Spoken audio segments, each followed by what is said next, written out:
തിരുവനന്തപുരം SMECയെ തകർത്തുകൊണ്ട് Bangalore engineering college inter college cricket മാച്ചിൽ ഇത്തവണ കിരീടം കരസ്ഥമാക്കുമെന്ന് ഏതാണ്ട് ഉറപ്പായിരിക്കുകയാണ്. ഒരു ഓവർ മാത്രം ബാക്കി നിൽക്കെ ഇനി 18 റൺസ് കൂടി എടുത്താലേ തിരുവനന്തപുരം SMECക്ക് വിജയം കണ്ടെത്താനാകൂ. 2 വിക്കറ്റ് മാത്രം ബാക്കി നിൽക്കുമ്പോൾ ഓൾറൗണ്ടറായ രമേഷ് പ്രസാദും ഗവാസ്കർ ബഷീറുമാണ് SMECക്ക് വേണ്ടി ഇപ്പോൾ ക്രീസിലുള്ളത്. ഒരു ഓവറിൽ ശ്രമകരമായ കാര്യമാണ്. അയ്യോ പോയേ ലേഖ പോയേ, അയ്യോ പോയേ ലേഖ പോയേ, അയ്യോ പോയേ ജൂലി പോയേ. ഈ സ്റ്റീഫനും കൂട്ടർക്ക് നാണമില്ലേ? സ്വന്തം കോളേജ് തോറ്റാലും സാരമില്ല, അവർക്ക് ലേഖയും ജോലിയും തോപ്പിച്ചാ മതി.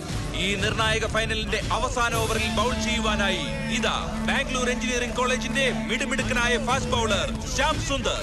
ഞാൻ പ്രിൻസിപ്പൽ ആയിരിക്കെ ഈ കോളേജ് ഗ്രൗണ്ടിൽ കണ്ണിൽ കണ്ട ബാംഗ്ലൂരിൽ നിന്ന് വന്ന സാത്താന്റെ സന്തതികൾ എന്റെ കുഞ്ഞുങ്ങളെ എറിഞ്ഞു വീഴിക്കുന്നത് കാണാനുള്ള ശക്തി എനിക്കില്ല. ചാവുന്നതിന് മുമ്പ് അന്ത്യഭൂതാശ ചൊല്ലല്ലോ. ഇനി ഒന്നുകൂടെ ഓവറാവാനുണ്ടല്ലോ. എനിക്കുള്ള അത്ര പ്രതീക്ഷ കൂടി പ്രിൻസിപ്പാൾ അച്ഛനല്ലാന്ന് വെച്ചാൽ കഷ്ടം. ഇല്ലടോ ഇല്ല, എന്റെ എല്ലാ പ്രതീക്ഷയും പോയി. ഇനി ജയിക്കാൻ വല്ല ചാൻസും ഉണ്ടോ ജോലി? ഒരു ചാൻസും ഇല്ല. നമുക്ക് മുങ്ങിയാലോ? എങ്ങനെ മുങ്ങാൻ? എങ്ങോട്ട് മുങ്ങിയാലും അവന്മാര് പൊക്കൂ.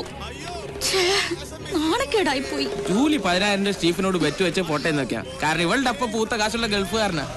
പക്ഷെ ലേഖ ചിമ്പുവിനോട് തല മൊട്ടയടിക്കാന്ന് പറഞ്ഞത് അല്പം കടന്ന കൈയായി പോയി. മൊട്ടയടിക്കാൻ തയ്യാറായിക്കോ. ദേ ചിമ്പു കത്തിയുമായി അവിടെ നിൽക്കുന്നുണ്ട്.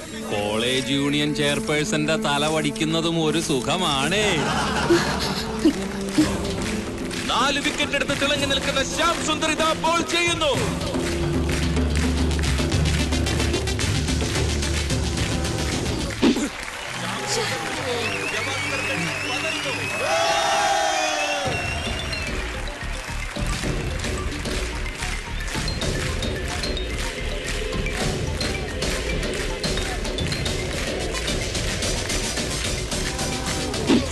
അങ്ങനെ 2 ബോൾ കൂടി SMECക്ക് നഷ്ടപ്പെട്ടിരിക്കുകയാണ്. ഇനി 4 ബോളും 18 റൺസും.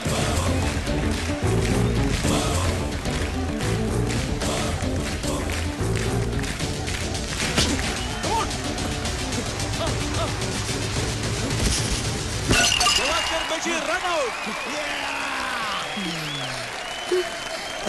അടിച്ചോടോ? ഇല്ല, തെറിച്ചൊരു ബിസ്ക്കറ്റ്. ഇനി എത്ര ബിസ്ക്കറ്റ് ഉണ്ട്? ഞാൻ ഒരെണ്ണം. ഓ എന്റെ ഈശോയെ. Last batsman Narendran.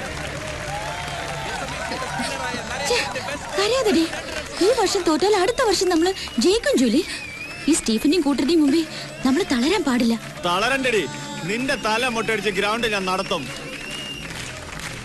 ആ കോന്തം പ്രിൻസിപ്പാൾ അച്ഛന്റെ ഒത്താശയോടുകൂടി ഇവളുമാരെ സെക്രട്ടറിയും ചെയർപേഴ്സണും ആക്കിയപ്പോഴേ തുടങ്ങിയതായി കോളേജിന്റെ നാശം. ജൂലി മോളെ 16 എടുത്ത് വെച്ചോ. 84 റൺസ് എടുത്ത് ഔട്ടാകാതെ നിൽക്കുന്ന ഓൾറൗണ്ടറായ രമേഷ് പ്രസാദ് ആണ് ക്രീസിൽ പന്തിനെ നേരിടുന്നതെന്ന ഒരു ചെറിയ ആശ്വാസം SMECക്കുണ്ട്. മോനെ രമേശേ, നീ ഫാദർ കച്ചറത്തറ വെറും തറയാക്കല്ലേടാ. അല്ലടോ? അതല്ലേലും തറയാണല്ലോ അല്ലേ?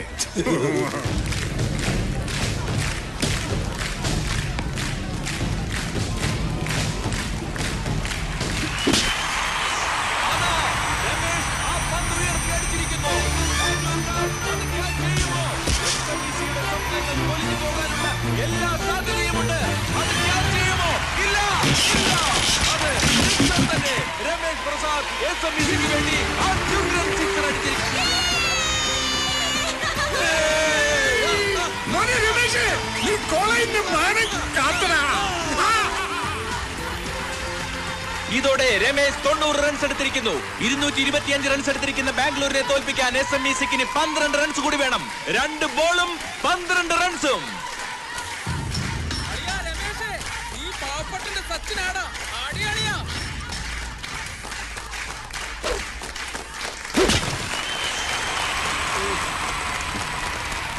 ഇതാ അടുത്ത സിക്സർ കൂടി.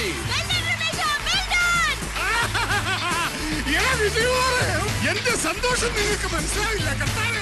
220 റൺസ് എടുത്തിരിക്കുന്ന SMECക്ക് ഒരു ബോളിൽ 6 റൺസ് വേണം. ഒരു ബോളും 6 റൺസും. മോനെ രമേശേ, അച്ഛനെയും കോളേജിനെയും നീ രക്ഷിക്കടാ.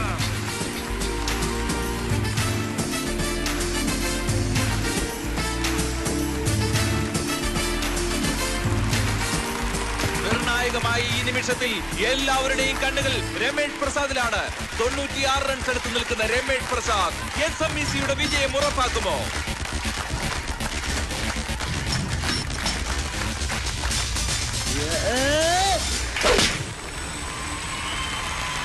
ഇതാ രമേഷ് പ്രസാദിന്റെ അത്യുജ്വലമായ സിക്സർ SMECയുടെ വിജയം ഉറപ്പാക്കിയിരിക്കുന്നു. ഈ മത്സരത്തിൽ SMEC വിജയിച്ചിരിക്കുന്നു.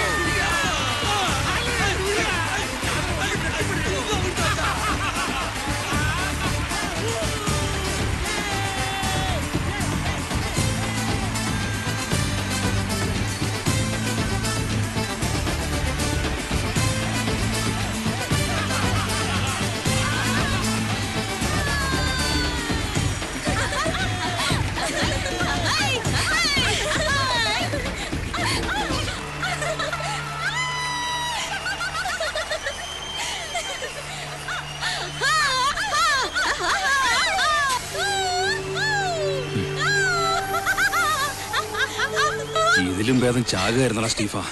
ഞാനിനി കോളേജിലേക്കില്ല. സന്തോഷം കൊണ്ട് അവളുമാര് തുള്ളിച്ചാടുന്ന ചാട്ടം കണ്ടില്ലേ? നീ നോക്കിക്കോ, അവളുമാരെ അവനെ ഞാൻ കരയിക്കും. നിന്നാണ് സത്യം, ഞാൻ കരയിക്കും. എന്നിട്ട് ഞാൻ ഇനി കോളേജിലേക്കുള്ളൂ. ആഹാ, ഇപ്പൊ മൺസൂണിനെ കണ്ട ദ്രാവിഡിന്റെ ഗെറ്റപ്പുണ്ടല്ലേ? കളിയാക്കൊന്നും വേണ്ട. കളിച്ചില്ലേലും നിന്നെയൊക്കെ കൊണ്ട് കളിപ്പിക്കുന്ന ഞാനാ.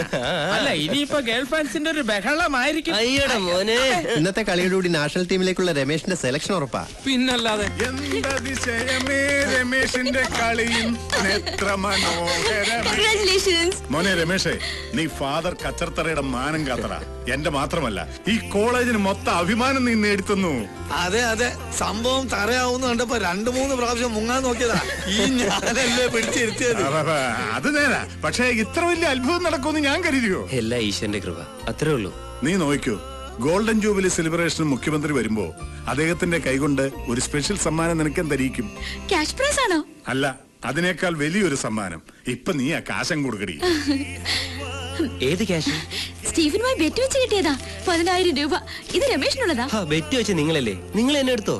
നിന്റെ കഴിവുകൊണ്ട് കിട്ടിയതല്ലടാ, നീ മേടിച്ചു. എന്തെങ്കിലും ഒരു നല്ല കാര്യത്തിന് ഉപയോഗിക്കാം. എങ്കിലൊരു കാര്യം ചെയ്യാം.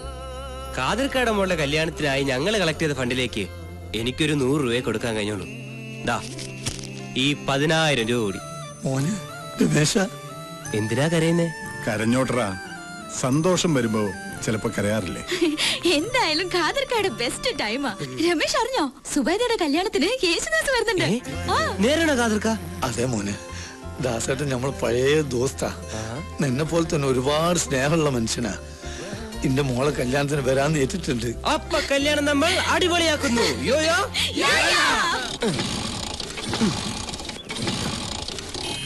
അല്ല, രമേശിനേക്കാളും പ്രായമുണ്ടല്ലേ സ്കൂട്ടറിന്? ഓൾഡ് ഇസ് ഗോൾഡ് അല്ലേ രമേശ? ഒന്ന് ജീവിച്ചു പോട്ടടി മോളെ. അയ്യേ, ഈ പാട്ട വണ്ടി മാറ്റി ഒരു പുതിയ ബൈക്ക് വാങ്ങിച്ചൂടെ രമേശ? അതിന് ചക്രം വേണ്ടേ? ചക്രം കൂടി കൂട്ടിച്ചേർത്തല്ലേ ബൈക്ക് തരുന്ന? മോളെ തമാശിക്കല്ലേ, വാങ്ങാനുള്ള ദുട്ടിന്റെ കാര്യ പറഞ്ഞേ. ആഹാ, ഇത്രയും കഷ്ടപ്പാടുള്ള ആളാണോ 10,000 രൂപ കിട്ടിയിട്ട് ഡൊണേറ്റ് ചെയ്തത്? അതെ, അത് ബെറ്റ് വെച്ച കാശല്ലേ. സ്വന്തം വിയർപ്പ് കൊണ്ട് അപ്പം ഭക്ഷിക്കുവിൻ എന്നാണ് പ്രമാണം. അയ്യോ, ഇത് സ്റ്റാർട്ട് ആവുന്നില്ലല്ലോ. എങ്കിൽ ഇതേ കയറിക്കോ, ഞങ്ങൾ കൊണ്ടുവിടാം. കൊള്ളാം. എന്നിട്ട് വേണം ഫാദർ കച്ചർത്തറ എന്റെ കഴുത്തിന്. എടാ രമേശേ, ഇന്ന് ബഷീറിന്റെ വക പാർട്ടിയാണ്. നമുക്ക് എങ്ങോട്ടാ പോണ്ടേ? അയ്യോ ഞാനില്ല, ഇപ്പൊ തന്നെ സമയം വൈകി. എനിക്ക് ബസ് സ്റ്റോപ്പിൽ നിന്ന് ഒരാളെ കൂട്ടണം. ആരാ? ബോയ് ഫ്രണ്ടോ ഗേൾ ഫ്രണ്ടോ? ഗേൾ ഫ്രണ്ടിനെ. കർത്താവേ, ഇത് സ്റ്റാർട്ട് ആയോ? പോട്ടെ. ടാറ്റാ ടാറ്റാ.